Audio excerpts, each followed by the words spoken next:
Hello, good morning, everybody. Welcome to Sunrise Daily today. I am Chamberlain Oso. Good morning, I'm Maokwe Ogun Yusuf, and we're speaking to you from our Abuja studios. Lagos, are you set? Oh, absolutely. From the nation's commercial capital, Lagos, you're warmly welcome to the broadcast show, Sunrise Daily. I'm Kayode Okikulu. And I'm Ayo Makinde. Don't forget, it's 24th of November. Yes. You all should remember your primary school days. But you had to say today's date. It's 24th of November, 2022. And it's a Thursday morning. Welcome to the program. I'm Ayo Makinde. I see redesign that announcement of yours of those dates. Well, you know, the Naira has been redesigned, and so it's history now. It's out there, and trust Nigerians. Oh boy, they have gone to town with what they thought it was going to be vis-a-vis what is at the moment. And goodness, the social media. I know they've had their feel of some of these things, I tell you. And you see different designs, what they thought was going to be, what they eventually saw. Look, I really, it's hilarious at the same time. I wonder how, you know, lots of other people will feel about this when they do writers. I'm looking forward to reading their comments about what they've seen. But yes, it is what it is now. It's been redesigned. You see the images on the dailies, on the front pages. It was there yesterday. That was the ceremony. So there you go, look at that. And initially if you look at the one on your right and you think the new one, you're like, wait a minute, is this, I thought I've seen this somewhere before. Many years ago, in terms of how the color looks. Or maybe when I put the Naira underwater and after a while it turns this, but I thought, wait, is this the new design? But I was told that yes, it is the new design, live with it. So I can't be asking for redesigning the redesigned ones now. So that's what you have, everybody. That is the new Naira notes. Chamberlain. I know. I had that feeling too when I saw it. I was asking questions. This is underwhelming. I'm not even going to, you know, I'm trying my best to be kind with words this morning, but you and I do not know whether we saw it about the same time, but Ayo and Kayode, I'm going to tell you a little story. So I had gone to Chamberlain's office and to discuss something related to Sunrise Daily, and this was on TV at the time. Our news anchor was taking this particular story, and our slide, well, the graphics people had put on a slide, of course, as we normally do on any news bulletin, to depict what any story is talking about. We put up a slide. So there was a slide showing the new Naira notes. And Chamberlain goes, Maokwe, are those the new Naira notes? And I said, oh, no, those must be our slide people who do not have the new Naira notes, who are just trying to, you know, show some newness. And Chamberlain goes, I don't think so. I think those are the new Naira notes. I think that's what our correspondent has just sent to us. And I said, no, that's not possible. So we both cross-check on the platform where correspondents would normally send their stories to. And lo and behold, it was not our graphics people playing any pranks on us. Those were the new Naira notes. You know, it just came as, will I say, an anti-climax. That certainly wasn't what we were expecting. At least, let me speak for myself. That wasn't what I was expecting as a redesign. That was a recoloring, plain and simple. They just recolored the new Naira, the old Naira notes. And the problem is that it now makes it look like as if it is the fake of what we currently have. I mean, the color, I don't know, the colors that were chosen do not look like a revamp of, you know, what we even have. They look like, you know, you just put a filter over them, and that's what a lot of Nigerians have done, have shown.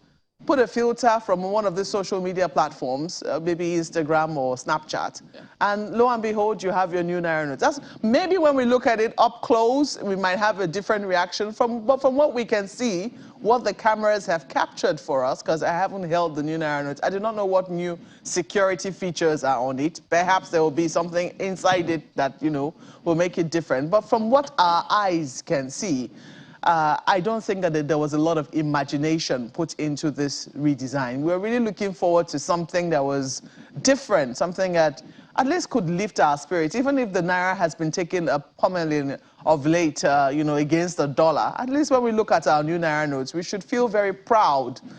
Kayode and Ayo, I do not know how this hits you, but I'm not going to mince words on how it hit me. I mean, this was a total anticlimax for me. I do not know, because I know that yesterday Kayode was very excited. I knew he was expecting too much. I don't want to burst his bubble. I hope they didn't bust your bubble with this one. Look at him. You know, I saw that coming, actually. I was hoping, may I dodge this bullet this morning? But clearly, the bullet is meant for me. I mean, I've been going through social media, even speaking to people personally. I look forward to new things. I enjoy, you know, when things are just revamped. You know, it helps creativity, having things change. Not just the same thing every time. I mean, you could just do it in your house, rearrange the sitting room from time to time. You know, it helps you to... After all, if I can't buy new furniture all the time... You can rearrange your furniture. It's new to you in any case. And I know there are different sides to this, and it just reminds me when people have events, like parties, and then they release their Ashwebi, and people start talking, it's not even as fine. Remember the one that our friend did last time? You know, compare and contrast. I know, the color, it's not even as, it's dull, this color is dull. What can I use it to sew? And it reminds me of that conversation. And whether you like it or not, you have to wear that outfit for the event anyway. Especially when they say if you don't wear the Ashwebi, you're not getting the usual souvenirs and all of that. So that's my approach. Well, is it a downer for me? I'm still excited that we have a new Naira note. And then when you look at maybe some of the reasons given, whether or not we'll achieve that is another thing entirely. But for the fact that it was changed, I'm still excited. And I think this is where communication is important. Let's understand why we came to this. I mean, I'm not in the printing and minting industry, clearly. I mean, you can judge. I'm a broadcaster. But maybe in terms of cost. I mean, we've seen the old Naira notes, the fact that some of them have a lot of colors. The 500, for example, they have different colors. And if you're a printer, you know how much it will cost if you have different colors on a note, how much it will cost. And we've always complained that, you know, printing the Naira, the cost of printing the Naira is even more than the value of the Naira itself. Maybe that was what was put into consideration, especially when you look at some other countries' currencies and the color. Some of them are even just on the gray scale, or maybe just looking a little bit green and all of that. So maybe this is where communication really matters. I don't think there's anything wrong in walking Nigerians through. I mean, that's what we do for companies, right? You present your mock-ups. You say, okay, these are the options we have, but this is what we'll go with because of this, this, and this. And I think it will help people embrace this more. But whether you like it or not, it is the Ashwebi, the proverbial Ashwebi. We all have to wear these things, especially when we are going to the market. Well, you know, for those who know, I mean, well, perhaps the reason Malpe, you know, thinks it's underwhelming is because those colors are very familiar. For instance, if we bring the slides on again, those colors are reminiscent. For instance, look at the 200 Naira note now is exactly the same color of the old 10 Naira note. The 500 Naira note now is the exact color of the 20 Naira note. And the 1,000 Naira, there are those who compare it to the old 50 Naira notes. Perhaps in different shades or whatever, but then that is what it is. And make no mistake, Kayode, it's full colors. I mean, whether it's, you know, one color may be prevalent, but it has to be, you know, full, you know, what do you call it? But it doesn't have different colors. It doesn't have different colors, but you still have to give it the full treatment of full color scale or whatever it is that you know. And of course, the president has said, you know, there are more security features and everything. Perhaps one of the challenges here, and I hope that the CBN can address it fully, is that, I mean, they have said every 5 to 8 years we will redesign our notes. Hopefully that will be done.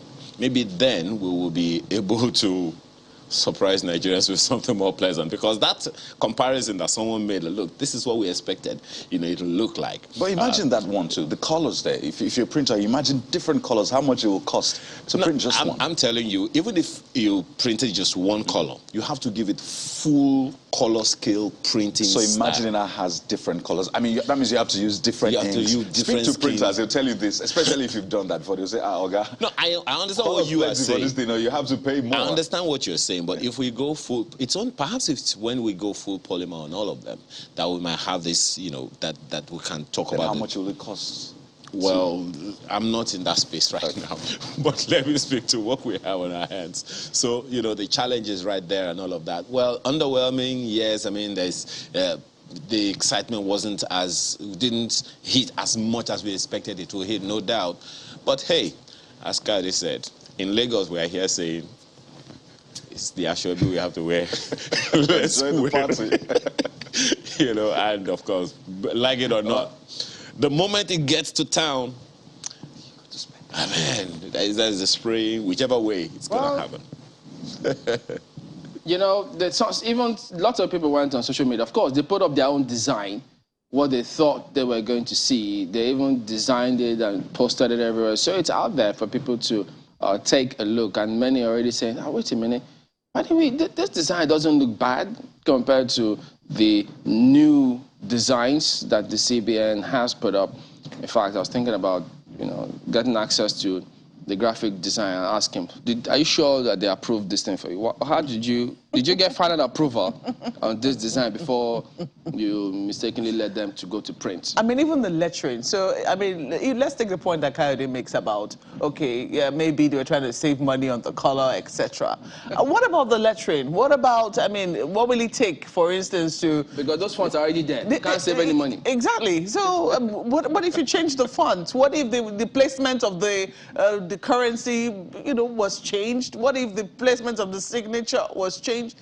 There are a number of things that they could, I don't know. Well, we'll hear the thoughts of the CBN much later, the explanation behind what it is that we're saying. But I think it's very important to, just say what Nigerians thought the moment they saw it. Of course, we will accept it. There's nothing. In fact, right now, if you give me a lot of it, I'm going to so take it from you. Yeah. Design or not. Design or not, it's the currency, and that's what you're going to spend. But hey, how did the redesign, the much anticipated redesign hit you? Tell us what you think. A lot of Nigerians have been saying, well, I don't want to say what they said in Yoruba, but I guess the CBN governor by now would have seen enough of that. Oh boy, and we can't redesign the redesigned one. It's too early. So, well, that said, let's go right into the dailies and take a look at how the dailies are reflecting what transpired. If you take a look at the Guardian newspaper, for instance, they lead with that story. CBN rallies support for cashless economy, unveils new notes. And then the writer, the first of which says, new notes fortified against counterfeiting, says Buhari. Emefiele, EFCC ICPC to track withdrawal of large volumes of cash. That's ascribed to him. I thought they were doing that before, though. But, okay. Old banknotes should be allowed to phase out over time, Adi insists. Experts say currency redesign has no economic relevance.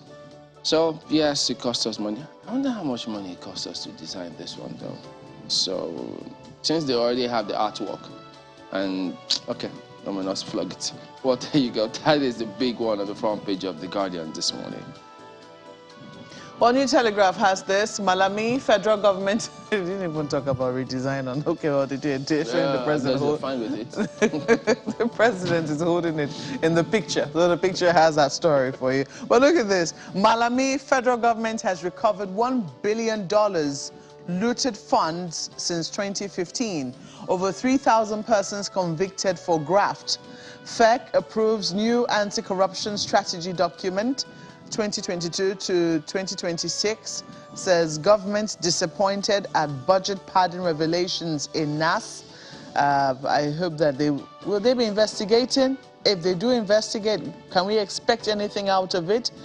Page 2 is where we'll see details of that particular story. You also see this, 2023, INEC agonizes over insecurity campaign financing to issue guidelines on conduct at rallies, campaign funding, says 24% of registered voters in Ekiti yet to collect PVCs. Reconsider decision to transmit results electronically, APC tells Commission. Okay, that's also there. UK government watching Nigeria polls closely. That's according to Envoy. You know, so when I'm seeing that story, I'm trying to let it sink in. Reconsider decision to transmit results electronically, APC tells Commission. So APC is telling INEC to reconsider transmitting results electronically. Is that what it means? I'm not going to jump into the story, so you flip to pages 2, 3, and 4 of New Telegraph, and perhaps they'll give you a little more detail of that story. I approved Naira Redesign to check counterfeiting, hoarding. That's according to President Buhari. So whether or not it meets your aesthetics expectation, that's your problem. As long as, you know, the primary reason, which is to check counterfeiting and hoarding, is served. New notes not priority for Nigerians. OPS, that's Organized Private Sector, tells President. You also have on top of the nameplate, what happened to the Naira at the market yesterday against the dollar? Look, it actually appreciated. So yes, there was maybe some effect. 780? Yes, appreciates to 780 to the dollar at parallel market over new notes. Some stores are 760 though. Anyway, it depends. It depends. So whatever it is, whether you saw it at 760 or it's certainly an appreciation over what was. So perhaps the investors or people who were looking to buy the Naira, you know, appreciated the design more than I did. CBN frets over apathy to return old notes to banks' votes, vows to enforce cashless policy. That is also there as well. They have a number of other stories. At the bottom there, only court will decide $418 million Paris Club refund NIPP sale. That's according to governors. That story is still there. Nigeria Governors Forum battling that one. But let's leave it there for New Telegraph. Let's turn our attention to Vanguard newspaper. You know, I'll be going back and forth in this one from sports to the front page. But let's start with the front page. Leads with Naira redesign, of course. And this is coming from the president. Why I approved redesign of Naira locally. I think that's another point that the government has tried to make, that this is actually being done locally. I think he says about 4 countries in Africa. Actually, is it 3 or 4? Actually print their currencies locally. It's made in Nigeria notes. Made in Nigeria notes. So there you go. But take a look at some of the riders. Why Naira has not been redesigned in 19 years. Emefiele adds, we're yet to receive large deposits. Says only 165 billion Naira received as at last Friday. Just about, what, 3 weeks or over 3 weeks after that announcement was made. So, well, that's how far we have gone. Once there will be no deadline extension. So all of that you find on page 5, and of course the pictures on the front page. This is something we'll still break down for you. It's a big one, definitely. I think it's Naira in your pocket. Yeah, I think it's actually, you know, a joy to know that it's done at home. I'm believing, well, that means that the cost of printing the notes will be far cheaper than previously, because should be, maybe, could be, or may not be. You are a journalist, I mean, because would like to know. I think it's important really to know. Those are things, questions we should put out there. Yes, I mean, people might receive it differently, but I think it's important to be as transparent and accountable as possible. The cost of it, why this decision was made, and all of that. Compared to importing it as we usually we hitherto did. Exactly. So, I mean, I believe this will happen, so we'll wait for it. A couple of more stories, because of time. You see, Obi represents soul of Indigo, Ohaneze, so that's Ohaneze, reiterating support for Obi. And you see, APC kicks against deployment of Beavers IREF, so just to double down on that headline that Malkwe read. Page 8 has more details. Mr. and Mrs. is there this morning. Of course, a sports page on the back page. Japan stunned Germany in famous win. First it was Saudi Arabia, now Japan stunning Germany. That's not actually shocking. It's not shocking. That's actually shocking. Oh, that's actually shocking, of course. The whole of the German machine? I mean, no respect anymore in football. Yeah, you respect your opponents, but not so much. That upset started, I think, in 2010. Where, I mean, you don't know what's going to happen. Tell us about it. Wow. Okay. Things are changing. Come on. You're watching football. It's now. World Cup. Okay. Not your cup of tea. Mr. and Mrs., you see Mrs. giving Mr. a massage, saying, so because I asked you to add just 50,000 Naira to the money you gave me, you called me Oliver Twist. That's not fair. Mr. is enjoying the massage and reading newspapers, saying, I agree with you. Since your name is Olivia, it should just be Olivia Twist. Drops mic, drop paper. That's the Vanguard. Well, the Daily Times newspaper is not too far from what you find on the front page of the Vanguard newspaper this morning. But here is the caption. Look at it right there. Why I approved redesign of Naira notes. Ascribed to Buhari. The details says new banknotes locally produced, currency fortified with security features difficult to counterfeit. The details continue on page 2. Right under that picture, 36 governors drag FG to court over planned sale of 10 power projects. Well, why? I thought it's an economic matter that should have been discussed at the Economic Council meeting. But hey, I guess it's better to discuss it at the court. Right above the nameplate, find that one, looted funds.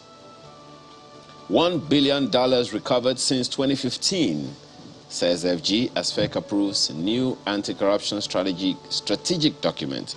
Natural question Nigerians will ask is, where is it? And of course, one of the responses that you'll find the AGF has made is being used for several projects, including poverty alleviation projects. So if they're being used for poverty alleviation projects, how come we still have such high level of poverty in the country? So is it poverty elevation or alleviation? Oh, see what you did there, right there. I'm just going to leave it there. That's Daily Times newspaper this morning. Don't elevate any of that. No means. Just show me the money. Well, that's what Daily Trust is doing that on the front page today, because you get to see, samples of that the redesigned notes on the front page there. But look at the big story on the front page there. 2023 budget, Finance Ministry on the spot, over 424 billion naira in quote padding.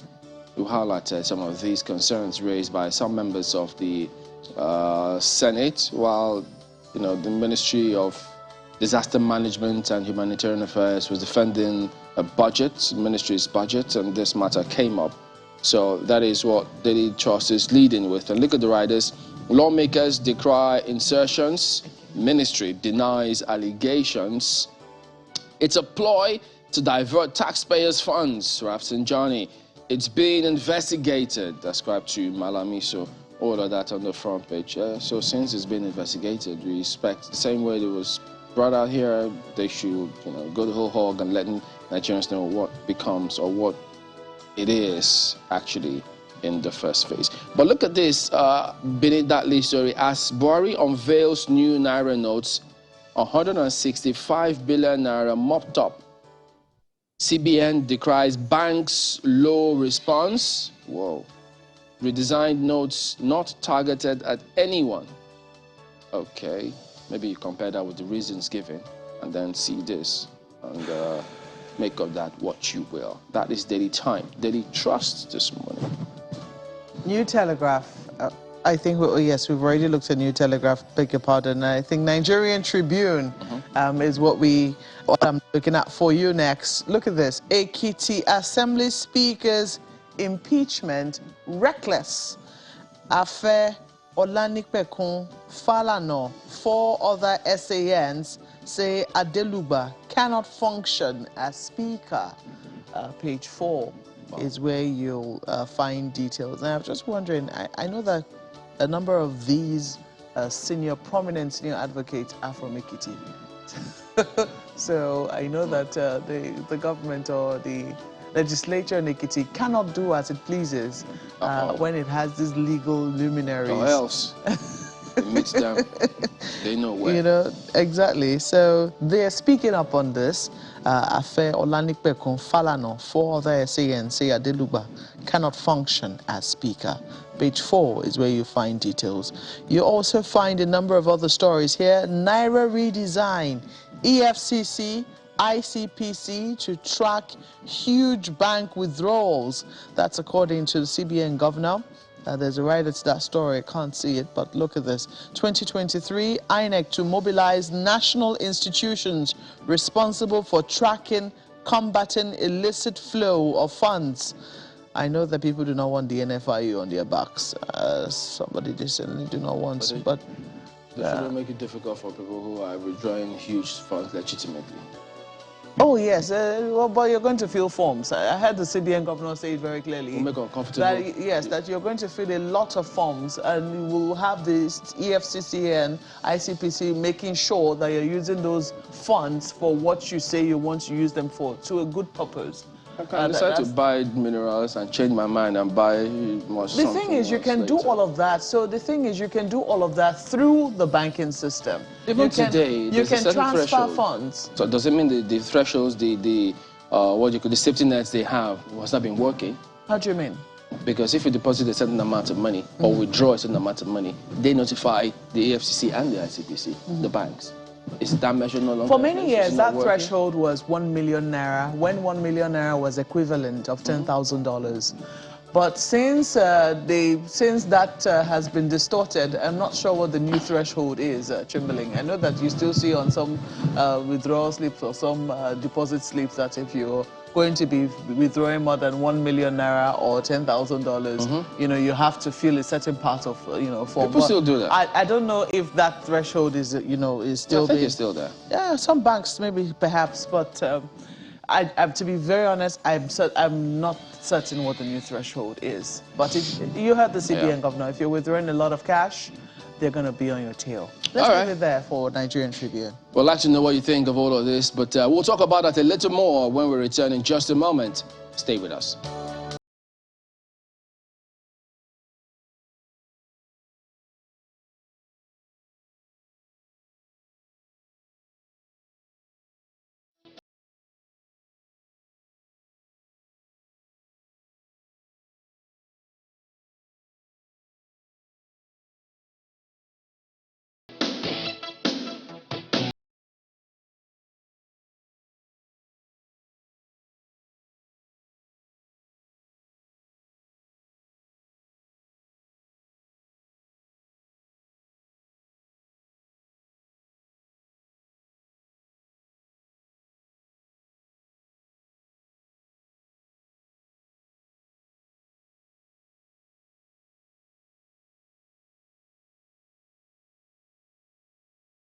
After weeks of debates and mixed reactions following the announcement by the Central Bank of Nigeria to redesign the Naira notes, President Muhammadu Buhari finally unveils the new notes at the State House. Officials of the Apex Bank, the Nigerian Security Minting and Printing, where the new notes were produced, the Independent Corrupt Practices and Other Related Offences Commission, the Economic and Financial Crimes Commission, EFCC, and cabinet members witnessed the unveiling, which was originally slated for December 15. The president explains the motive behind his October approval of the new banknotes after a 19-year hiatus. There was an urgent need to take control of currency in circulation and to address the hoarding of Naira banknotes outside the banking system, the shortage of clean and fit banknotes in circulation, and the increase in counterfeiting of high-denomination Naira banknotes. It is on this basis that I gave my approval for the redesign of the 200 Naira, 500 Naira, and 1,000 Naira banknotes. While this may not be apparent to many Nigerians, only 4 out of the 54 African countries printed their currencies in their countries, and Nigeria is one. After the brief ceremony, the CBN governor addresses the media, debunking claims that the unveiling was to target some Nigerians. In the past, I have to confess that attempts by the Central Bank of Nigeria to redesign and reissue currencies have been resisted. And I want to see this opportunity to appeal to members of the public that there is no need for any insinuations giving the impression that this is targeted at any individual. There is no attempt at that. We're doing our work, and we would continue to do our work. The CBN governor who approached the president early in the year for approval to redesign the notes is unperturbed about issues of counterfeiting or sabotage. Following the redesign and issuance of this note, we would go forward to insisting that cashless will be nationwide. We will restrict the volume of cash that people will withdraw over the counter. If you need to draw large volumes of cash, you will fill uncountable forms. We will take your data, whether it's your BVN, your NIN, so that security agencies like EFCC or enforcement agencies like EFCC and ICPC can follow you and be sure that you are taking that money for good purpose. The newly unveiled banknotes apparently varies in colors. We have them in blue, green, and red, but not necessarily in texture. The CBN governor, who reiterates that the January 31 deadline to dispose of all old notes remains sacrosanct, is assuring that these new notes come with improved durability and security. From the presidential villa, Gloria Umezuke, Channels Television News.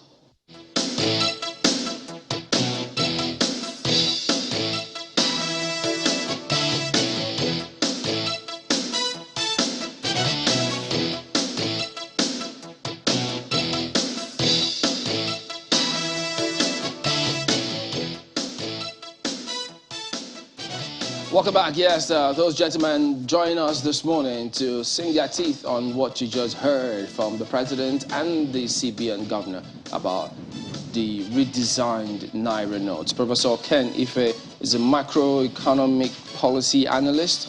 And then you got Wale Olowa, the CEO of Growth Masters Consulting. Gentlemen, good morning. Thank you for coming today. Thank you for having me. Good morning. Thank you. Well. Prof, you know, the debate where the CBN governor says, well, if you want to withdraw large sums of money, you will fill uncountable forms.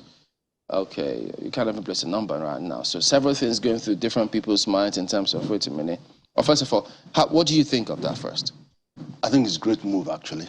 You know, if the truth be told, the redesign was long overdue, 20 years, normally 5 to 8 years. The average is 6 years. And two, we don't know the size of that economy. We know, what we know is that 2.6 trillion is out there, and then out of the 3.3 trillion, so less than 20% actually with the central bank, with the banking sector. But we don't know the size of the counterfeit economy. We don't know the exact size. I also know that being in ECOWAS, that the second currency across the whole of West Africa region is Nigerian Naira. And each time we go on missions, which is regularly, and we don't come to get BTA or PTA because we're not eligible. So what do you expect? You either carry your Naira in your pocket and go there and enter a hotel, go to Balogun Market in Ghana, we shop. We shop with our Naira. It's accepted everywhere. And then if you look at the frontiers of Nigeria, in the northern frontiers, with all the Francophone countries in the northern frontiers, about 100 million of them are actively trading with Nigeria in the northern frontier. They don't use dollar, they don't use franc CFA, they're using Nigerian Naira. So you don't actually know how much of our Naira is out there, outside our orbit. I wonder so you combine the two. Yeah. And then, so when you are tackling inflation, you really don't know how much money is there fueling inflation. But what would the United States say themselves? Because we know how much US dollars in they don't this have any country. dollars. So but the thing is this, US is changing regularly because of the technology. Now, when the technology has caught up, and then the counterfeiting agencies have better technology than ourselves, then it begs the question. And then you could hear from both the president and the bank and CBN governor that the new currency, has tracking facilities. The technology they say is unassailable. I don't know whether it's rooted in a blockchain technology, but I don't know. But it now means that not only that you are going to fill a lot of forms when you are carrying big money, but that money can be tracked. Well, so they know what money they give to each bank and which branch and all of that. We'll come to that as we progress. But Mr. Olade, what are your immediate thoughts about what CBN Governor President said? Thank you, Chamberlain. A number of reactions, some very amusing. It's interesting to hear the CBN Governor say too much money in circulation. They need to mop it up to curb inflation. But then, for me, I mean, the CBN governor should look in the mirror, you know, because if you printed 20 trillion naira via ways and means, you know, for the FG to finance, you know, appropriations and all of that in the last how many years, in a clear breach of Fiscal Responsibility Act, you know, so who contributed to 80%, 90% excess liquidity that ought to be in the banking system that is out there on the streets, you know, so that's one. And then secondly, of course, I agree with him on the fact that if you're going to withdraw cash, you know, you've got to deal with a number of paperwork, you know, because, I mean, if you're familiar with any kind of banking or financial transaction outside of this country, you know it's only peculiar to Nigeria, where you carry huge words of cash. You want to buy a house, you have to pay cash, 40, 50 million, 100 million, you want to buy a car, it's the same thing. If you bring out £1,000 sterling in the UK, I mean, I'm sure all of you have experienced it, eyebrows will be raised. You know, in fact, if you're not careful, the cops will be... Yeah, but the parliament to jump in, yeah. but we also know that in those climes, there is a system in place. Now, that's why perhaps we'll come to the multidimensional component of this whole thing. Yeah. So all of those other agencies and policies, they complement each other to the extent that they are safety nets. There is no need, in fact, there will be no need for you to have access to that amount of money. Because but of here mortgages it's not the and same. incremental payments and all of that. Yeah. I agree with you, you know. So, like I said, you know, for me, if we're going to curb inflation, I think this policy is not going to go anywhere with curbing inflation. We're trying to shy away from the heavy lifting of how to curb inflation, how to tackle multidimensional poverty. If this is intended to get criminals who have money, you know, in the bushes of Nigeria, bandits, terrorists, kidnappers and all of that, fine, because they've got to bring this cash out. But then, even at that, you know, EFCC are meant to be there watching with eagle eyes to make sure that, okay, if you bring in X amount of money, we need to ask you questions. Where did you get this money from and all of that? But then the same people in the system are assisting them to beat the system. But for the kidnappers, yes, they are not the ones who withdraw the cash. It is the victims who withdraw the cash and but they were paid. They were given to them, yeah, and they stashed them wherever they stashed them. So if they are bringing them back. They're bringing them out now. Not even kidnappers, even politicians, highly exposed persons, you know, who have stashed money in soakaways in you know, wherever. You know, they need to bring all these monies out. But information at my disposal is that, I mean, people in the financial system are assisting, you know, these individuals, you know, to beat the system, to game the system, as it were. So, like I said, but for me, really, the key point is if we're going to deal with inflation, this is not the way. Because, I mean, if you remember, the FCC chairman last week or thereabouts had said, oh, the FX rate is coming down. In fact, in a month, it will come down to maybe 200 naira to $1. For me, that's voodoo economics. You know, I mean, he's the professor. You know, you don't deal with high FX rates in that manner, because as of this morning, FX rate to naira to $1 is 7.90. You know, because water will always find its value. The only reason why our currency is weak against the dollar is simple. We're not producing. We're not exporting. We're not earning FX in sufficient quantity. Our crude oil exports, you know, when we export, we're meant to get money. But what do? We use it to import PMS, you know. And then, of course, now people are going to the source of the crude oil, breaking the pipelines, siphoning these funds away. You know, so, like I said, a lot of thoughts run through my mind. But principally, CBN should look in the mirror. You don't do 20 trillion by way of ways and means, you know, breaking the law in the process, you know, and all of that. So those are my initial thoughts. Well, I know that Professor Kenny Faye will always try to be pragmatic about the situation, but I would like to just ask you gentlemen first, you know, about how the redesign hit you. I mean, whether or not we have to have a redesign, I think that both of you have made very fine points, and also accepted the point of the CBN that this was long overdue. Absolutely. And totally necessary. Absolutely. And I think a lot of Nigerians had accepted that as well, especially when you hear the other reasons that have been adduced to it. You know, if it is going to make sure that politicians do not steal funds, yes. If it's going to make sure that kidnappers, you know, do not hide money, if it disempowers kidnappers and criminals, by all means, why not? But finally, you know, the CBN governor said he was not going to wait for the initial date that he announced, and he wants the president to launch it right away so we can get this started. When you saw the new Naira notes, how did it hit you? Well, it's, well, on paper, looking at them visually, there's more color on the new ones, so color means something. But what I can't see, what could be there is the electronic, what is there electronically. You can't see with your eyes. The features, right? The security no, the electronic features, security features. Yeah. You cannot see with your eyes. It's the technology that will detect them and find out and tell us whether there are more. And I think they are very robust to give the governor the confidence to say you cannot counterfeit this currency. The other thing that he hasn't actually said is that if you, wherever you're wrong with this currency, we'll track you. You know, which is a very important feature for that. But let me also say one thing, though. When 80% of your currency is out there, not in circulation, you're actually preventing the banks from lending this money to businesses that genuinely need to use that to create jobs.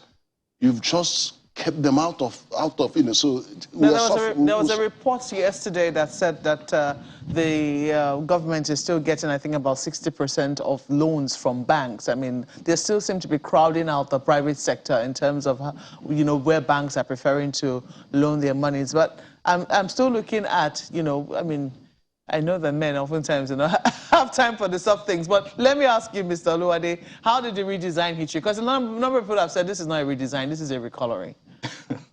No, I beg to differ. Maybe because, you know, there were speculations that maybe the features, the main features, like, for instance, the personalities on the notes would have changed. Some are even speculated that maybe you would see President Muhammadu Buhari and all of that. And thankfully, because I would have, I mean, that was scary for me.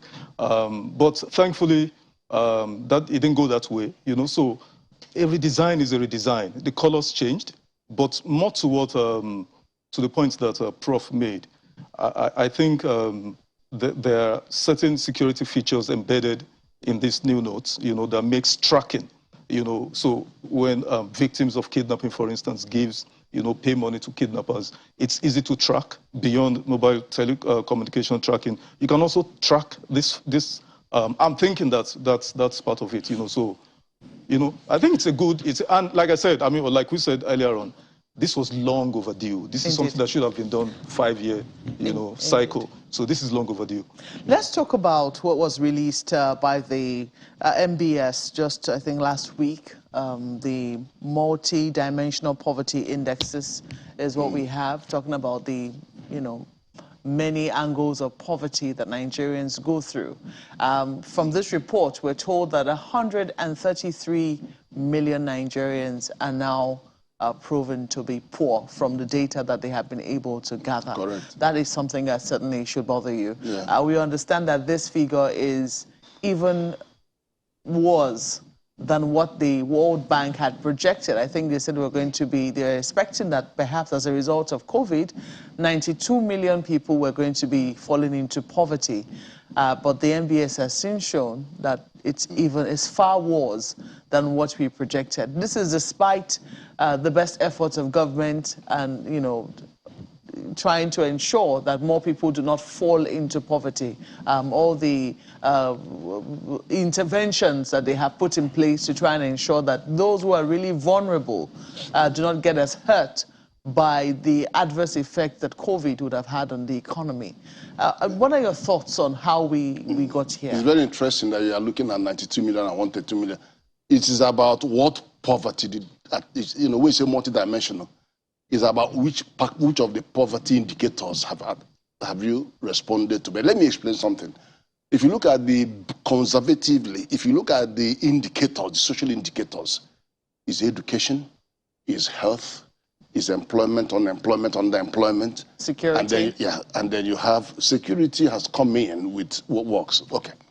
Now, if you look at SDGs, the globally accepted sustainable development goals, we've all agreed on those globally. There are 7 of them that connect to poverty. So you have the no poverty, then zero hunger, you know, and then you come down, clean water, access to this health care. So 7 of them that actually connect to social indicators. But what we were having before were UNDP Human Development Index that focused on child mortality, infant mortality, maternal health, longevity, and then you have World Bank HD Human Development Index that we are capital that was looking at if you born a child today, what happens in 18 years' time. So, but what multidimensional indicator has come was to bring all of them together. Now, you have the possibility that you could be touched by any of those. And you know there are 4 frames, 4 major dimensions: the dimension of health, the dimension of education, the dimension of work, the dimension of unemployment. Any of them can touch you. So when anyone touches you, you are in the net. But the intensity is what says how many of them hit you. You know the difference. If you are hit by any of these indicators, you are in the net. Indeed. But when there's a multiplicity of it hitting you, you comes to intensity. So that's that. Now, the interesting thing is that when they say 133 million, you have far more information today. You have the spatial dimension, which tells you, oh, the north, 63% of these are actually in the north of Nigeria. The other are in the south. And then it goes beyond that to say, oh, there are 6 states that are most affected, the most poorest of the poor, and 3 of them are in the northwest, 2 of them are in the northeast, there's 1 in the south, Bayelsa. It begins again, it moves forward to say, oh, the character of the people involved, there are more people in the young bracket. And even gives you more information that 29% of 29% of out-of-school children. And if you look closely at the out-of-school children, 93% of them are actually poor. So you now begin to see a link between being out of school and being hit by multiple poverty. The information is enormous. So you now have a lot for policy. So there is already policy arsenal from the global development, from sustainable development goals.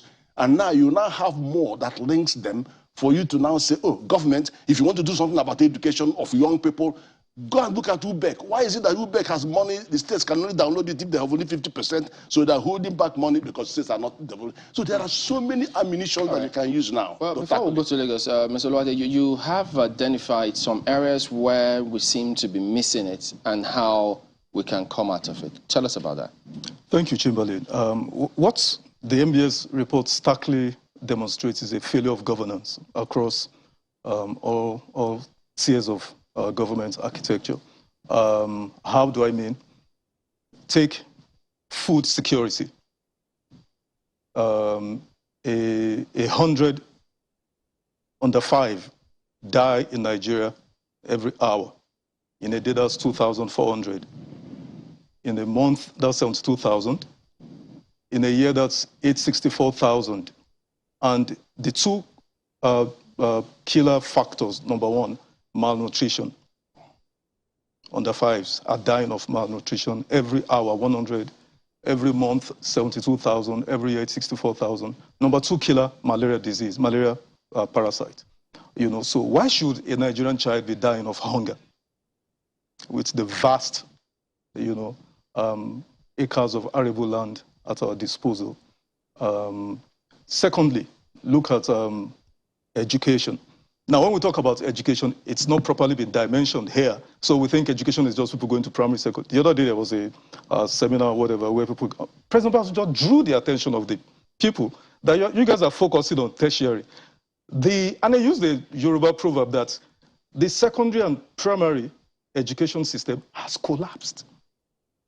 So it's like a cripple carrying a load. And you are saying, oh, Mr. Cripple, your load is slanted, but the legs are gone. So our primary, tertiary, our primary, secondary education system has collapsed completely. What is the primary responsibility of government? The welfare and security of the people. What is welfare? Food, education, healthcare. So if you don't have primary healthcare centers across 774 local governments, across 8,812 wards across Nigeria, where mothers can take their infants, under 5s to, in a jiffy, you're going to have a crisis on your hands, And then, of course, you don't have MSMEs. I will tell you, Chamberlain, maybe later on in the course of this session, how China lifted 850 people, 850 million persons out of poverty in 40 years. Two things. That's about 75% of what? Exactly. World poverty figures. Two critical issues. The focused, the education is not secondary, formal education, it's vocational education system. All right, my colleagues in Lagos will have a lot more questions for both of you. Go ahead, guys. Thank you, Chamberlain. Let me begin with the question that Malkwe asked, but especially around the poverty figures. But I'd like to be a little more specific around monetary policy. This, of course, let me begin with Mr. Oluwade. You know, the MPI, that report says in general, the incidence of monetary poverty is lower than the incidence of multidimensional poverty across most states. In Nigeria, 40% of people are poor, according to the 2018-2019 National Monetary Poverty Line. That report, that comment is straight from the MPI 2022. Is that, and so if we juxtapose that with the newly redesigned Naira notes, is there any correlation in your own perspective, especially when we're talking about monetary poverty in the country? I didn't get that question properly, Ayo. Can you repeat the question? Well, the current report, the multidimensional poverty report, says the incidence of monetary poverty is lower than the incidence of multidimensional poverty across most states in Nigeria, attributing 40% of people poor, according to the 2018-2019 Monetary Poverty Line. In your opinion, is there any correlation between monetary poverty and the newly redesigned Naira in the light of cashless economy and all of that? Brilliant question, Ayo. Brilliant question. Now, the federal government's interventionist policies, Malkwe touched on it earlier on, hasn't really, succeeded. I mean, evidently, and the basic reason is because government got its understanding of poverty, wrong. FG thought poverty means money out of pocket. So what do? So they were throwing money at the problem. Now, take education, for instance. There are 20 million children out of school in Nigeria.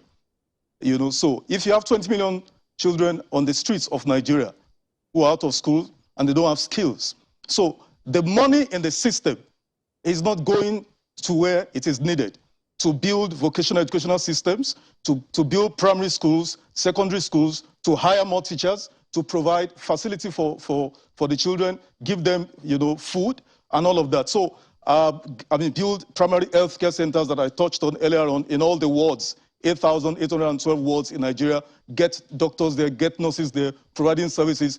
So the money in the system, has little or no impact on the vulnerable of our society. The money is actually being hoarded by a few individuals. I mean, look at what happened. There was a report I saw in one of the newspapers. I mean, between January and May or thereabouts, there was a very high, spike in the amount or quantum of cash in our system. Now, what happened within that period? Politics, electioneering. So there's so much money in the hands of a few Nigerians. So, Mr. Oluwade, in that regard, the vulnerable of our society. My apologies for butting it. In that regard, it sounds like there isn't a long-term plan to ensure that does not happen. With this MPI, the report that's just been released and is making all of the rounds and impact that it is making at the moment, the question around that now would be, how do we ensure that we reverse the figures and sustain that reversal long-term? Brilliant question again, Ayo. Part of the solutions I have come up with in my own research and trying to profile solutions. Number one, there is a lack of, vision, a grand vision, a national vision. I listened to someone use the term, a national consensus.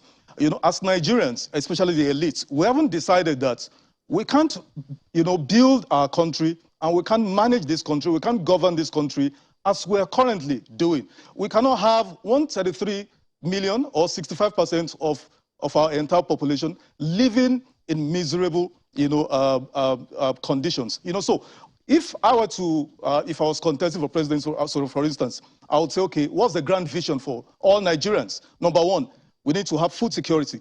No Nigerian child, will go to bed hungry. Number two, every Nigerian child of school-going age will be in school. It will be written, it will be, of course, this will all be backed by law. Number three, there must be a primary health care center in every ward, of Nigeria, every ward, not local governments. And we must replicate this twice every year. Because like I said, I alluded to China earlier. China did the great work they did, lifting 850 million people out of poverty in 40 years, growing from, very abysmal economic conditions to become, this economic juggernaut that is it. In fact, as we are currently, China is like a modern nation to Nigeria, where Africa is the highest trading partner of China, and essentially, number one, my apologies from China. Yeah, my apologies. Yes. Sincerely apologize. Essentially, you're saying we need to have a vision. Without a vision, we can't sustain our plans. That's what you're saying? Absolutely. Okay.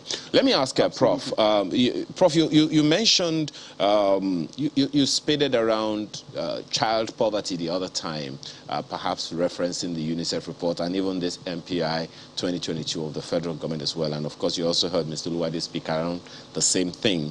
The UNICEF report 2022 also says that the federal government of Nigeria, talking about child monetary poverty, said the federal government of Nigeria will require approximately 1.02 trillion naira annually to lift poor Nigerian children out of monetary poverty.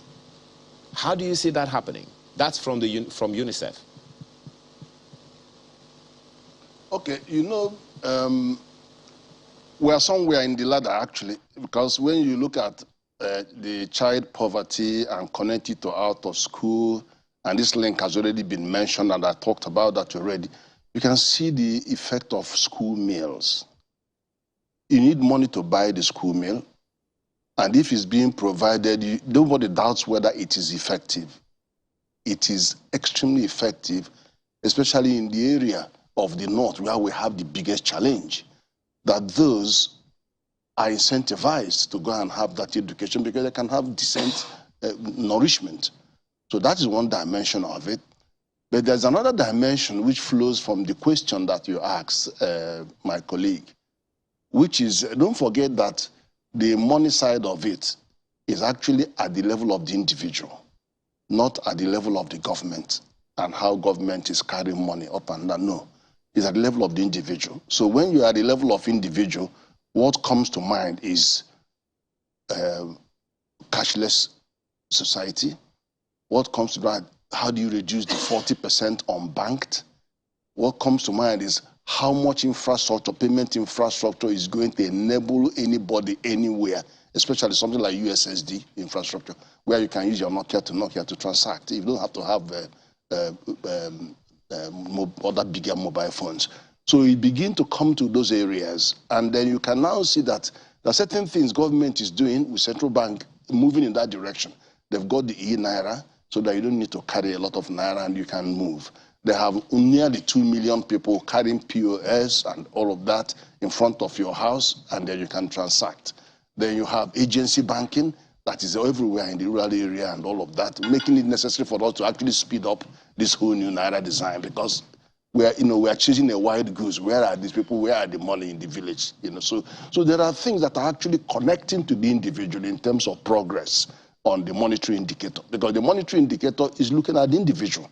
So we have one hand, how does it help the better enrollment and enrollment, the staying power of progression in education, then achieving something in education. Those four are indicators that the better access to resources would help you achieve at the level of the individual. So it looks like the Naira redesign has taken the shine of the recent, well, I say hike in interest rates, essentially to sort of tame inflation?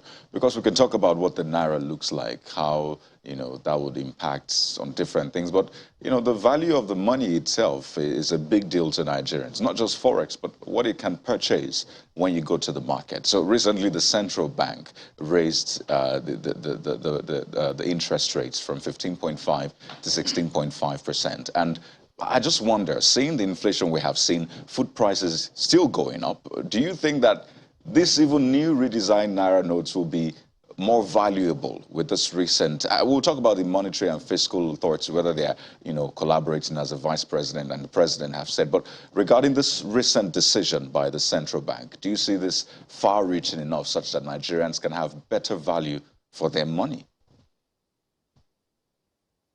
Well, what I would say is, I think there are some settled issues here.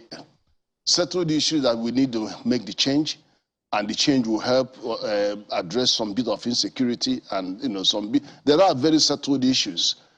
The one that is not quite settled is the impact it could have on inflation. But let's look at that. Inflation in Nigeria, there are three different types of inflation we have. One is the cost push inflation. And that is because of the structural factors aggravated by insecurity. You have power, you have water, you have road. All of them are 35% is the stock of infrastructure in Nigeria compared to 80% in South Africa. We all know how that is pushing the price. We also know that diesel is very critical for the power generation for the business community. And that has gone up by 300%. And there's still a direct, you know, pass-through to inflation. We also look at the second part, which is the imported inflation. Now, imported inflation is so difficult for us because we are an import-dependent economy.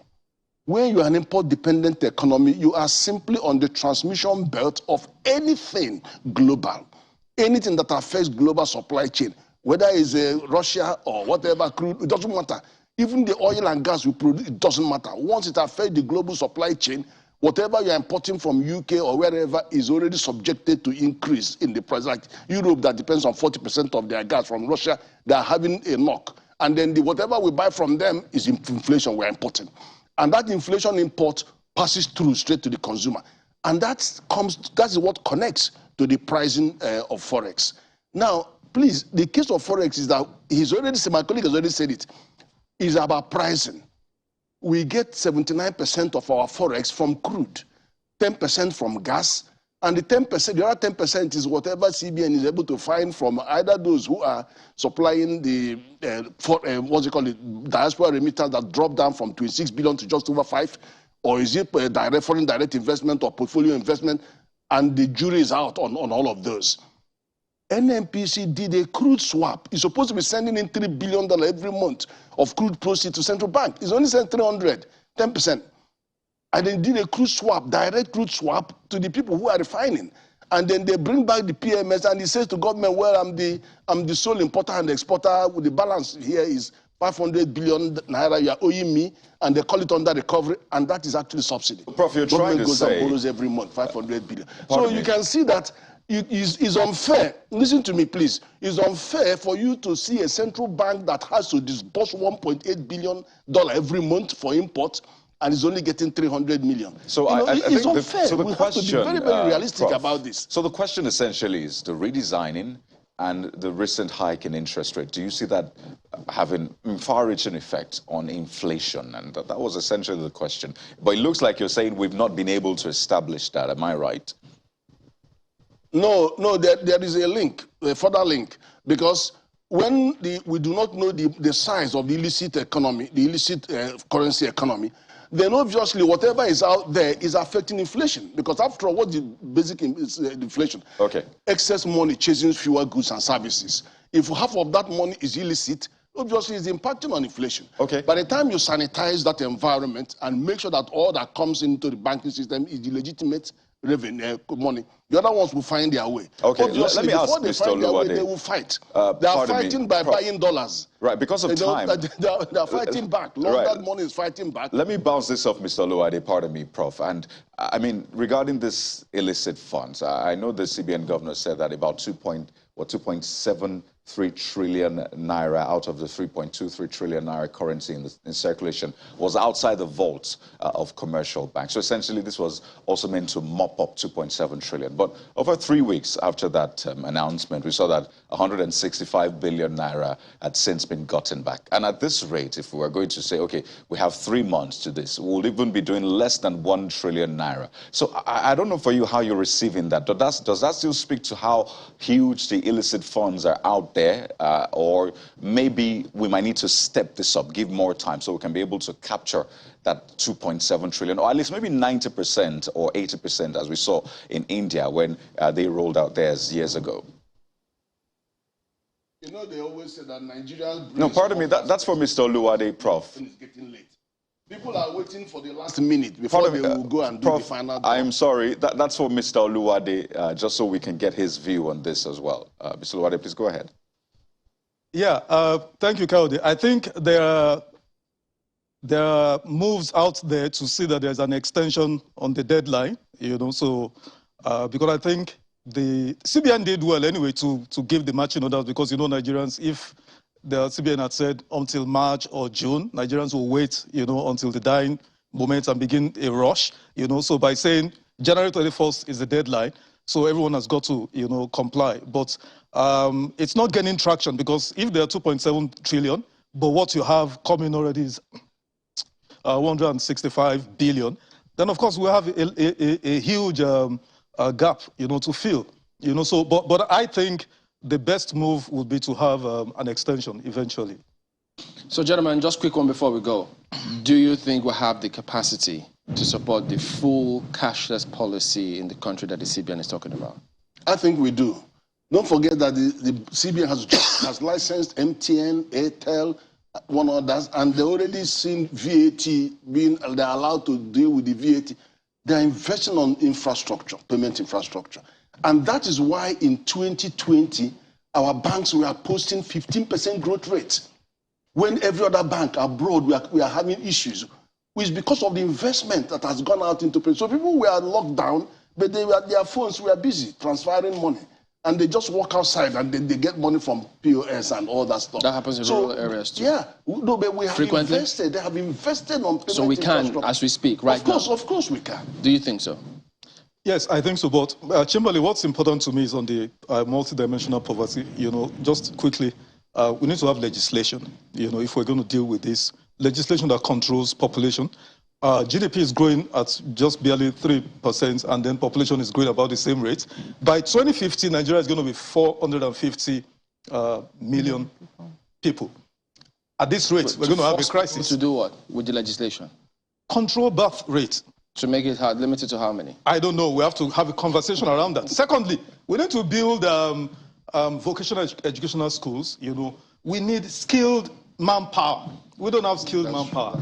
You know, that's why China, you know, has leverage over the entire world. China has almost 12,000 vocational educational schools, 1,400 technical colleges, technical schools, technical training colleges, 1,400. So those are the models we need to copy if we're going to lift people out of poverty on a sustainable basis. All right, gentlemen, thank you very much indeed. Professor Ken Ife, macroeconomic policy analyst, and Wale Oluwade, CEO, Growth Masters Consulting. Thank you both for coming on this morning. You're welcome. Thank you. We are back in a moment. Stay with us.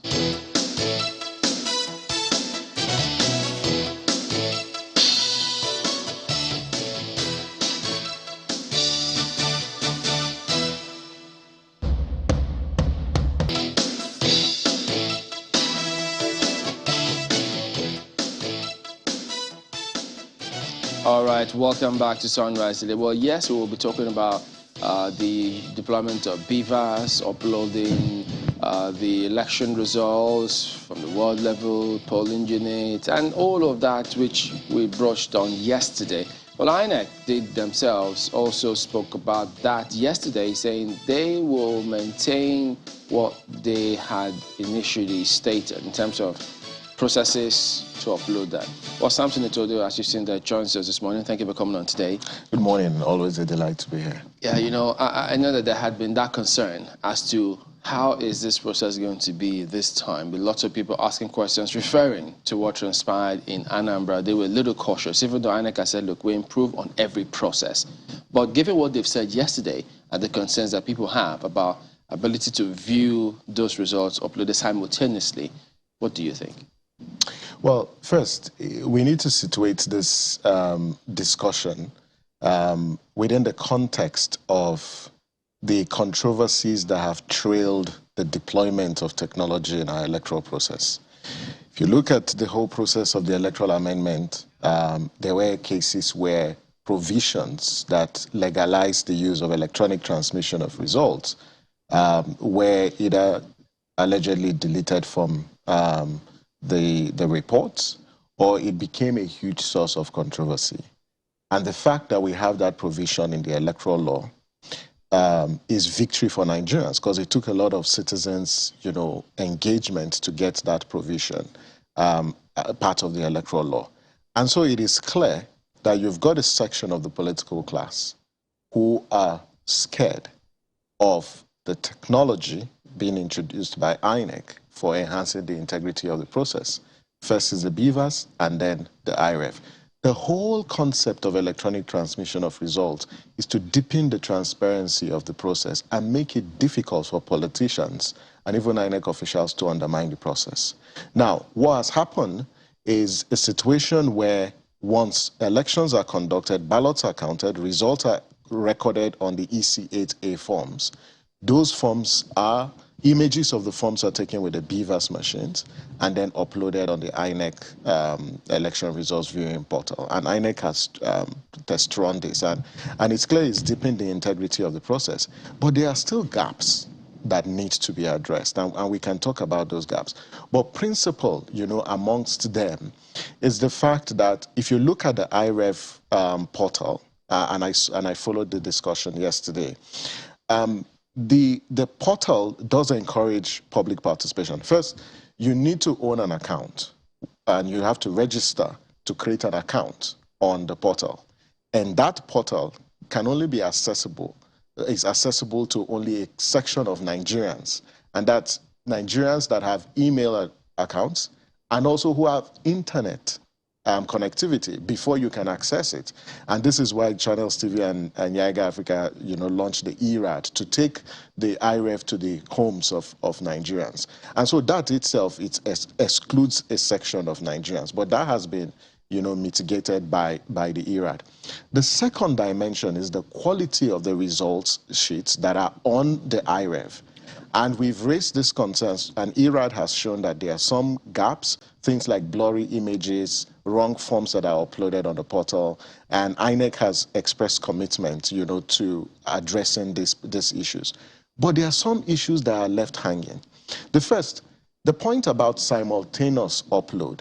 Simultaneous upload, yes, sounds plausible, but it's actually challenging because we know that there are dark spots. And the dark spots are not statistically significant, I must say.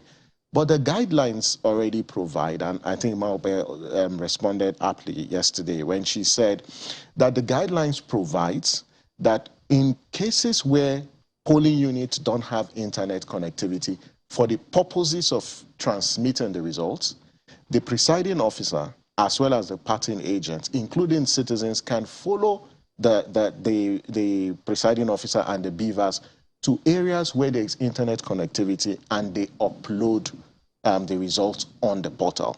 Now, the big issue is, it lies with the quality of the result sheets being in terms of what, if transmitted. it's legible? Now, if, and this is why voters need to be mindful of this, that we must ensure that it's the original EC8A forms that are uploaded on the portal. Because there could be instances where fake EC8As may be uploaded on the portal. This is why citizens have a role to play, that on the day of elections, once results have been recorded, they should watch over that entire process and ensure the presiding officers take images of the results, the original result sheets at the polling units where election was conducted, and where there's no internet, they should accompany the presiding officers to the locations where those results should, where they'll be uploaded on the portal. I think this level of vigilance is important. The second dimension is what we have told INEC consistently, that yes, we see a commitment to transparency of the results management process, but you need to upscale. And two things we've asked INEC to do. One is to transmit accreditation data on the BVAS, on the IREV. What you have today is accreditation data recorded on the EC8A forms. But the BVAS stores accreditation data. And the law says that collation will be based on verification of accreditation data transmitted from the polling unit. And this is what happens. There are cases where presiding officers and politicians can alter accreditation data figures on the EC8As. But one information and data that you may not be able to alter is the accreditation data on the BVAS. And so if INEC transmits the accreditation data on the BVAS, publish it on the IREV, Nigerians can compare the accreditation data as well as the data recorded on the results. Has INEC responded to this? Well, INEC said in the last couple of months that they're going to implement this. We've not received any updated information on whether this will be updated. But one information that we have received was the fact that they would publish all the EC8A all the EC8 series. So the EC8A is at the polling unit, the EC8B is at the ward, the EC8C at the local government collation, and then the EC8D. And I think it's important that Nigerians continue to demand that level of transparency from INEC. So about that first point, Jimmy, pardon me. When you talk about possibility of uploading a fake form EC8A, is it possible that a fake EC8A form will already, a snapshot of it will already be in the BVAS machine, and then they perhaps upload that one, even though they might have snapped the original one that people think they snap, and then they upload the one that might have already been there? Is it possible? Well, I think this is what INEC can respond to, but I think it's near impossible to do that.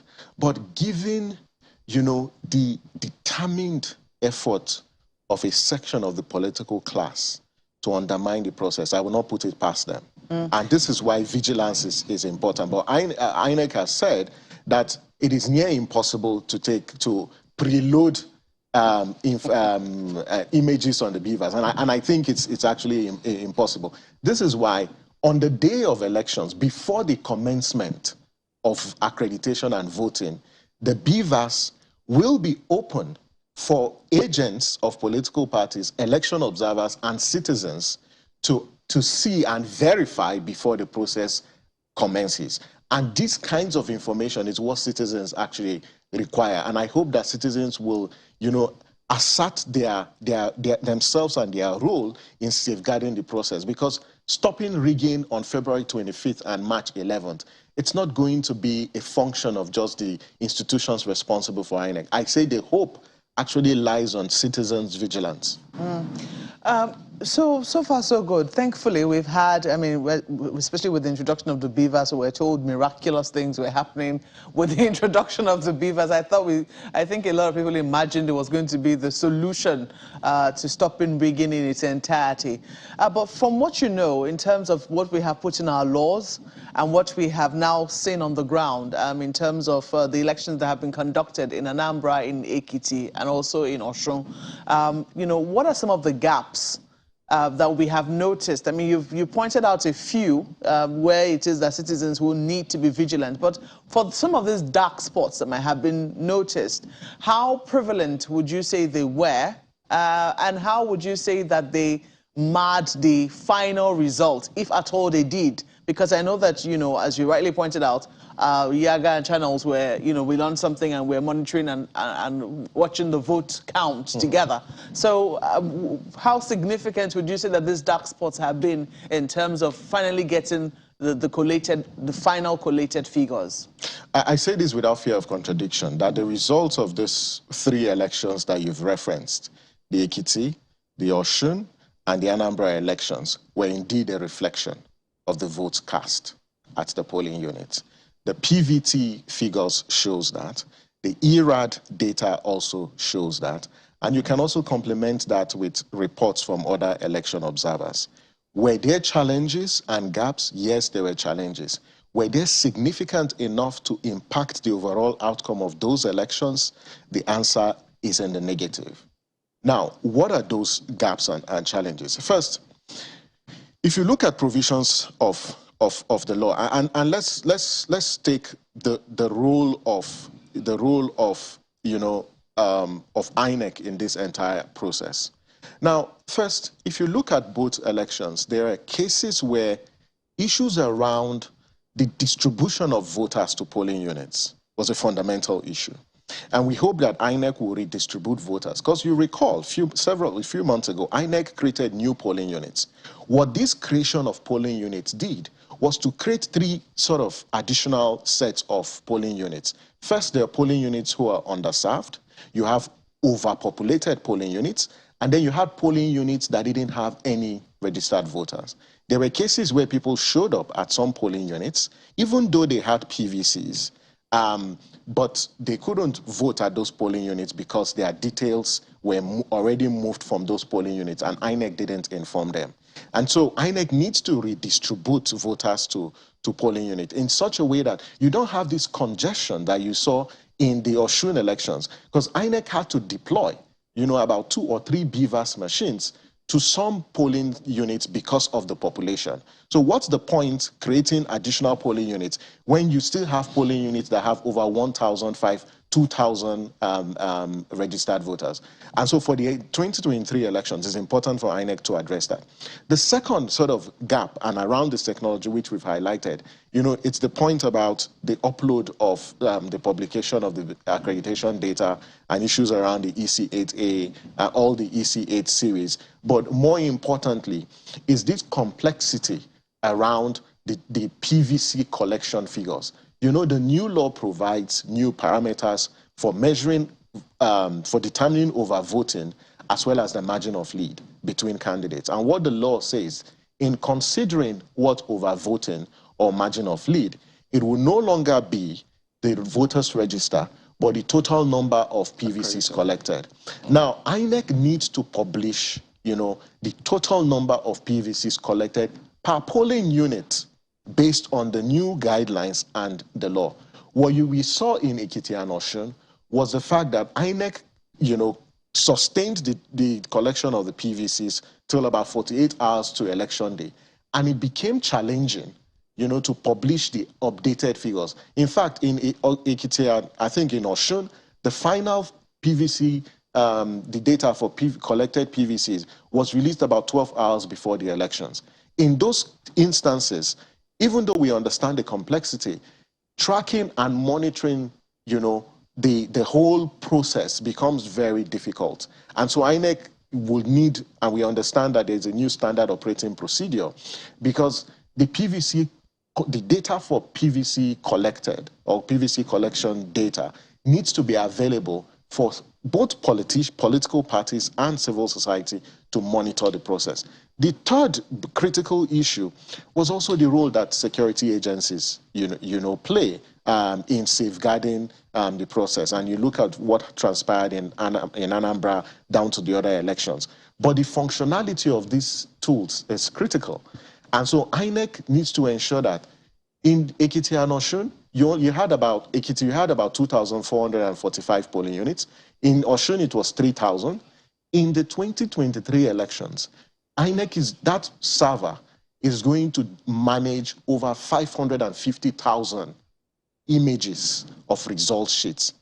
Is INEC ensuring that the technology infrastructure is in place such that the processing power of those systems and the server will be effective? Because what we saw in a place like Osun, in a few hours immediately after results announcement started, people had challenges logging into the server, creating accounts, because the portal couldn't handle the quantum of commands and requests being made. Okay, we do have questions for you from Lagos. Go ahead, guys.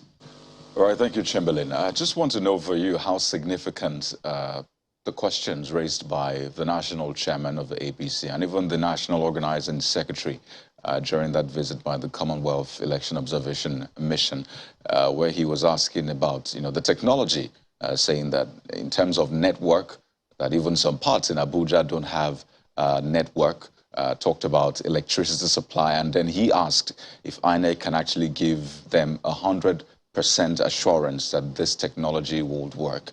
I wonder if that's a major concern for you. Is it significant enough? I just wonder, because that's a major one now. It looks like the APC is saying, well, if we're not sure this will work, then we're not going with it.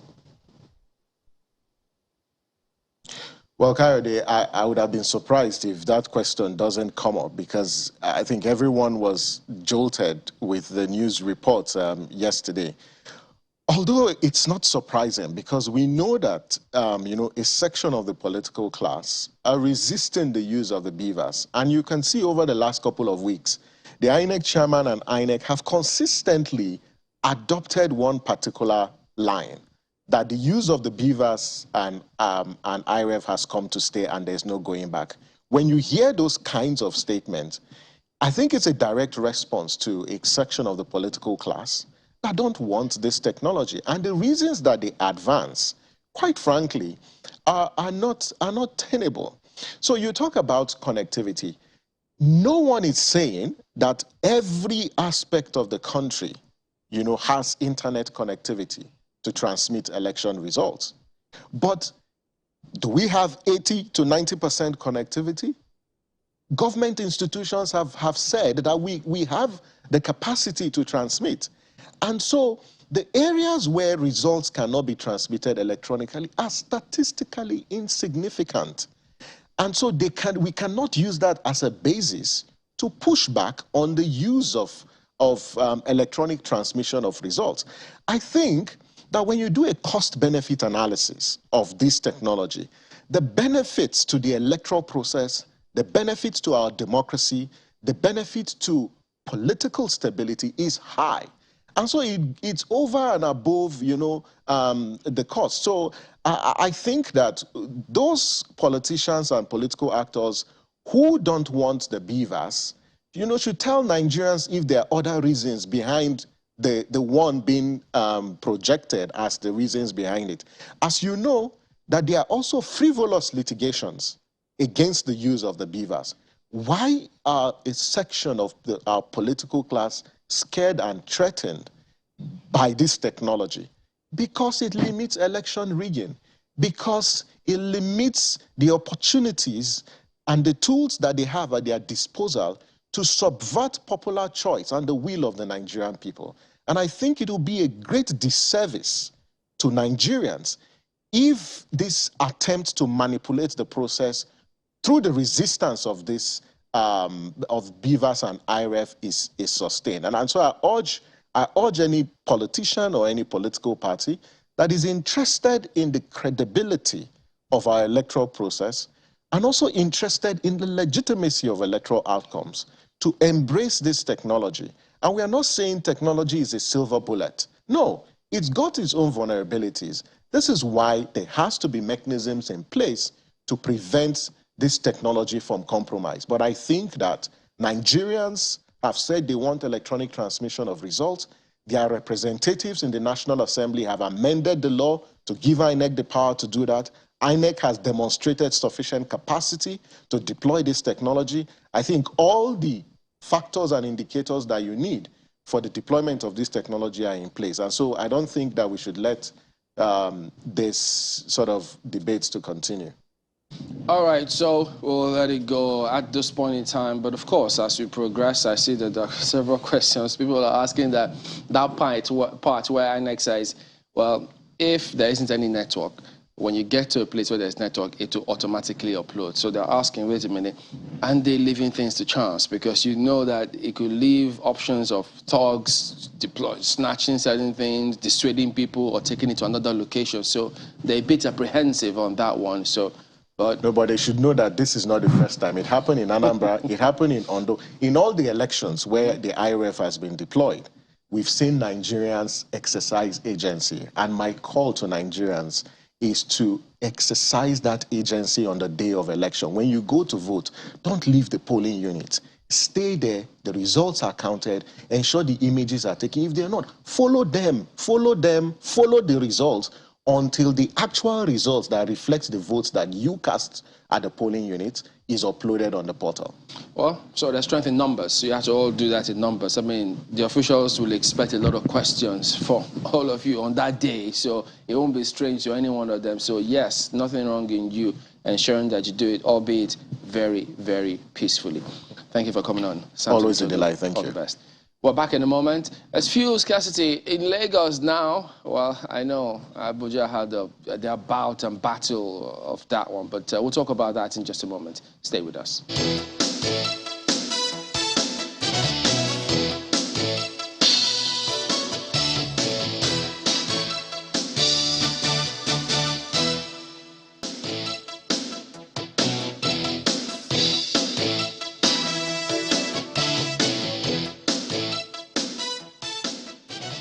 All right, welcome back. It's a topic that nobody just wants to keep facing, this kind of challenge, scarcity of this petroleum product, this precious commodity of ours.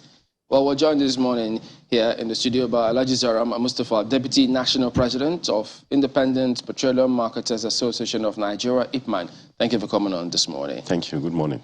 It's a perennial, almost becoming a nagging challenge. We hear all sorts of excuses almost all the time. But this time, could you tell us, why do we have this kind of scarcity, especially now in Lagos lately? Well, the fact of the matter is the whole industry is in a position, in a situation whereby the supply chain has a lot of logistics problems as it relates to getting the product from the mother vessel down to the depot, from the depots down to various retail outlets, which is being transported by truck across the country as a whole. We have a lot of challenges in terms of distribution of the product. Last week, there was some kind of a little bit of slow in discharge of the product from the mother vessel to the depot, because of some challenges between the depot owners and the regulatory body, the main supplier, that is the NNPC, who is the only body that imports. What exactly is this challenge? Well, it is more of issues relating to the private depots collecting product at the approved price and not selling to the independent marketers at the approved price as approved by the midstream, downstream regulatory authority.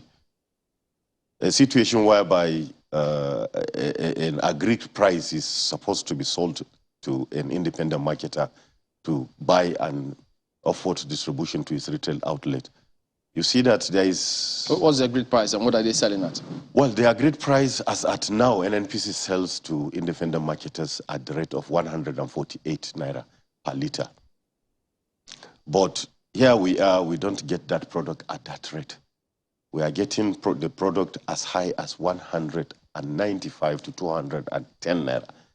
From the depot owners, which is not really sustainable. I thought NNPC was in charge of importing. They are in charge of importing. They don't have facility to store it? The facilities they have is not enough. You know, we have issues in this country. The whole petroleum industry, supply chain, distribution, refining, and other things, the previous government have not been planning enough to meet off the growth of population and demand of petroleum supply. Why couldn't this government have planned? 7 years, isn't it enough to have that plan in place? The challenges are enormous. It's not something that one government can at once do, because it needs a lot of resources. And the government itself is complaining of lack of enough resources to provide the needed infrastructure across the country. So if you say that the agreed price is 148 Naira and you're getting it for as high as 190 Naira. 95 to 210 Naira. 195 Naira, and that is even before you take it to the filling stations to sell. Certainly. So it then means that there is reluctance then on the part of independent marketers and maybe major marketers to get this product to their filling stations because it might be difficult for them to be able to sell at the rate which the NNPC wants them to sell at to consumers. Yes, that's exactly what's happening, and the depot owners are also giving their own excuses. That? The cost of transportation of the product from the mother vessel to their depot because of the escalation of the cost of dollar.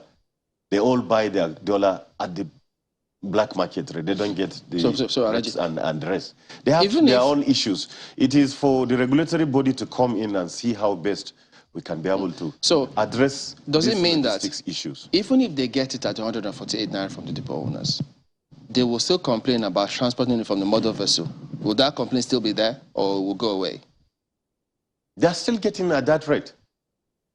The depot owners get the product less than 148. But they complain of transporting it?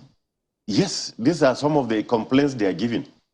Well, and there is another issue that involves security agencies, police, some military organizations and other things at the loading point and at the same time on the roadblocks that is being mounted across the nation.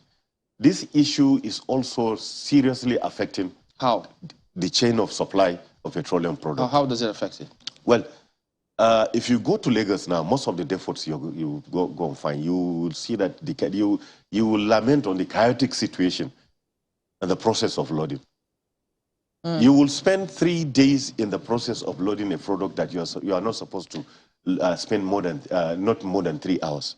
So the peace that we're currently enjoying in Abuja is the peace before the storm. Is that what you're saying? No, the issue is there is no serious scarcity as such for now. And I believe the management of NNPC, the regulatory bodies and other organizations are doing all things possible to see that this Yuletide period, supply is going to be consistent, supply is going to be improved, there is going to be available product in most of the filling stations. But this on and off situation, I can't guarantee that it's going to be, because the whole concept of what is going on in the petroleum industry, this position we are is not sustainable. That is the fact of the matter. Okay, let's go to Lagos. I mean, our colleagues are there. They've got questions for you. Go ahead. Thank you, Chamberlain. I mean, looking at, the figures that you have brought out and looking through a number of other things, one wonders, as you said, whether or not there's going to be an end in sight. So what would be your recommendation to Nigerians? I mean, you said there could be supplies, but the on and off is going to be sustained. In your opinion, from all of the statistics that you have given us and some of the things that government may be doing, how soon do you see some form of stability in the supply chain? Well, the sustainability,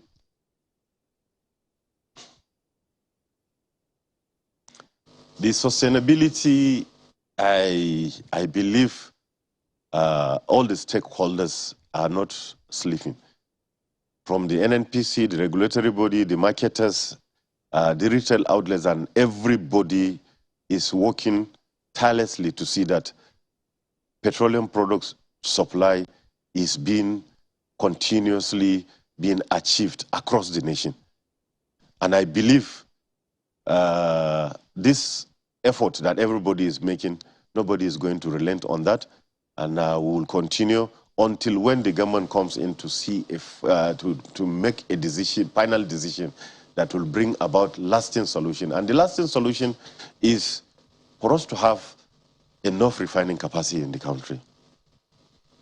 Well, there are those who would say... also to build enough efforts. Mr. Mustafa, there are those who would say that's a long thing, so to speak.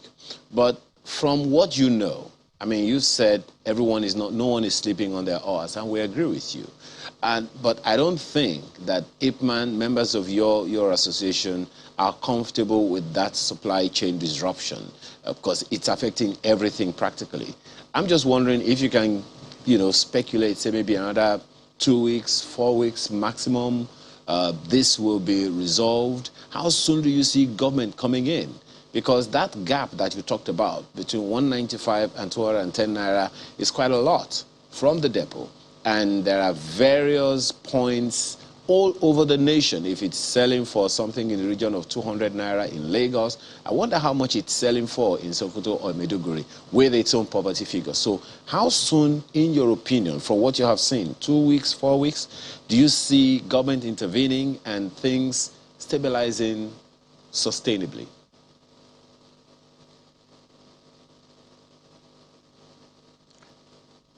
Well, I believe the authority in charge of enforcing such things is the midstream downstream petroleum regulatory authority.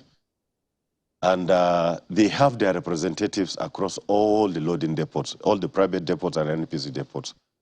It is incumbent upon the regulatory body to see how best they can be able to engage the private depot owners, the NNPC, and have a meeting how best they can be able to come to the aid of the reasons they are giving, so that the price is going to be, the recommended price is going to be achieved for the common man.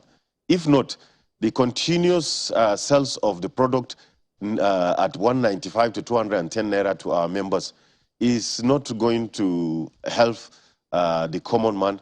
The common man is at the receiving end. And as businessmen, we know we have the responsibility also serving the nation in providing the needs of petroleum product of Nigerians. But at the same time, we cannot do such businesses at a loss. So I believe the authority that is responsible to do that, and the NNPC, should come in and engage the depot owners and themselves to see how best they can be able to make them sell those products to the independent marketers at the approved price, so that the prices is going to be, the regulated price is going to be achieved at the retail outlet. And I think that's like the simplest questions Nigerians want answers to, especially those in Lagos now who have to go through this. Where can they buy petrol and for what price? I think it's just as simple as that. And I wonder if you have an insight, because I know people who go from filling station to filling station, either with their jerry can, their motorcycle, tricycle, or their cars, just trying to get fuel. So really, where should they go right now if you have access to such information? At least that's my first question. I didn't get your question right. Please come again. Okay, it's very simple. Where can Lagosians, particularly now, where can they get petrol? I don't know if you have information that can help millions of them this morning. Where can they get petrol in Lagos, and for what price?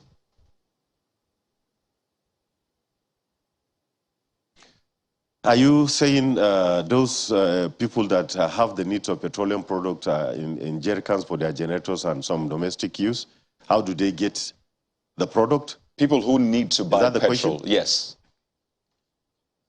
Well, most of them usually get the product at the retail outlets. The only place they can get, just like any other vehicle and motorcycles, is the retail outlets. Okay, well, at the retail outlets, some retail outlets, if they confirm you are really going to make use of that product you're buying for your generating set and other things, they usually sell it to jerry can, provided the volume is not. No, this is not about jerry can. This is about to 50 liters. Okay, pardon me. I'm speaking from a point of view of a Lagosian who doesn't have petrol either in the fuel tanks and all of that. And I was hoping you have information as to maybe particular places they can get petrol this morning, because I know people who've said they have gone around and they've not gotten petrol. But let me ask this. I mean, maybe this is more of a Lagos issue, and being in Abuja, you might not have that information. But let me ask this. How does the price go from 100 and what is it, 48 to 195 to 210? How does that happen? Because, I mean, NNPC, as you said, is meant to sell for 148, but then you go to depots and you're getting it for 195 to 210. How is that the case?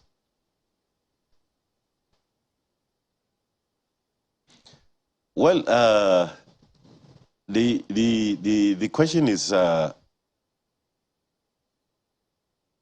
whatever we get the product at is what we can be able to. It's a reflection. The price is a reflection of how you get the product at. You cannot get a product at 195 to 200 naira and expect it to sell it at 175 or 189 as is being sold in other parts of the nation. So I believe there is need for us all to put our hands on deck to see how best we can be able to make sure the sustainability of product across the nation is being achieved. Mr. Mustafa, my question is this. How is it that you are meant to get it for 148 naira, at least from the NNPC, and you end up getting it for 195 and 210? Who added money to it? Why did they add money to it? What are the answers you're getting? Perhaps, I mean, this can provide information that maybe government or regulatory agencies can act upon. How did 148 naira, which is meant to be how much you'll get it for, how did it become 195? That's what, almost 50 naira or so difference. Well, I'm not in a position to give you the details of what made it to rise to that position. I believe if you can be able to have an audience with the private depot owners, they will be in better position for them to give you the reasons why the differentials of almost 14 naira is being added. But to me, I cannot talk for them. Only the private depot owners are in a position to give that details. And I would like to call on NNPC in particular to do everything possible to revive their depots. Most of the depots of NNPC, I know they are facing a lot of challenges as regards to piping, sending petroleum product through pipeline vandalizations and other things. There is a need for them to have more private depots at the coastal areas, just like any other private depots that have developed their depots at the coastal, so that if it is NNPC's product, we still get it at that 148. But it is very difficult to get that because they don't have private enough. depot owners. Yes.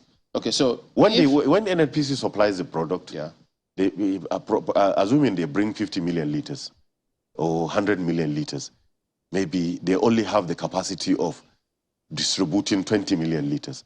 The remaining 80 million liters is being distributed to private depot owners for upward sales to interested independent marketers to purchase and take it to their various retail outlets across the country. Now, this is because we're importing this product. If we fix our refineries, will we still face this challenge? Even if we fix our refineries, I don't think our refineries have the capacity of providing the needs in terms of percentage of our needs. The whole 4 refineries we are having, Kaduna, Port Harcourt 1, Port Harcourt 2, and Warri, their combined capacity is around 450,000 barrels per day. Their peak combined production capacity. As a whole, if at peak capacity, they can only produce less than 20 million liters in a day. What if we add Dangote refineries today? I believe the Dangote refinery is going to be the magic that is going to solve this. Okay. Well, I'd like to end on a magical note then. We hope that some of these challenges will be addressed, as you have said. Alhaji Zarama Mustafa is Deputy National President of IPMAN. Thank you for coming on today. Thank you very much. Let's quickly go through, let's quickly go through some of the feedback that our viewers have sent in to us. This first one comes from what we just talked about, lingering fuel scarcity. He says, that's from Francis. In the short term, NNPC, being the sole importer of petrol, should bring in more fuel. And in the long term, let them repair our refinery so we can refine in-house rather than depend on importation. If 4 of our refineries were working, we won't be in this mess. This is a long-term solution to, well, I just asked Elijah, you heard his response. There you go. Well, this is from Professor Mike talking about Naira Redesign. And please, by all means, tweet at us on what you make of the new notes. It says, redesigning the Naira cannot address insecurity, inflation, since Nigeria is import dependent. However, the new Naira that has not been circulated kidnappers are now demanding for it as ransom. How does that address insecurity? Big question. Gosh. I mean, just seeing that story yesterday was just very shocking and startling. But take a look at this quite lengthy one from FEFI, saying the redesign of the new Naira note is good at least for the control of idle fund. But I don't think the excuse that Naira is used as a means of exchange in neighboring countries is viable. Says the US dollar is used almost around the whole world and it does not weaken the value of a currency. The security features in the new Naira note cannot also be a very good reason because the old Naira note also they have security features that could be used to track them and apprehend anyone involved in crime if the will is strong to do that. And I think it's, again, important to, have a sit down, a round table. Let's hear these things. This is how we have improved this. But that's the mail from FEFI. Joseph Oludare about poverty alleviation says the discussion around poverty alleviation and education of Nigerian children should be domiciled more in the federating units. Lifting Nigerians out of poverty by the federal government has never been effective in our history. The job can only be done by national laws that compel state governors to act. The governors are largely responsible for the high rate of poverty and out-of-school children in Nigeria. The problem resides in the states. Who would argue? Yeah. Oshinawa Kingsley says, lifting people out of poverty goes beyond putting monies in their pockets. It starts by training their minds and improving their skills. Nigeria needs to look into educating over 20 million out-of-school children and build viable vocational centers. Well, there you go. That is the show today. We thank you all for watching. We will see you again here tomorrow. I am Chamberlain, so have a good day. Thank you. Feels like Friday. I don't know why, but I think I have an idea. It's still Thursday. Thank you so much for watching. I'm Mark Welgun, Yusuf. Don't fall for it. There's work tomorrow, okay? Yeah. And for some of us, even over the weekend. I'm Kayode Okikelu. Yes, Chamberlain, please keep that idea in Abuja. It's Thursday here in Lagos. Amaya Makinde, have a wonderful rest of your day.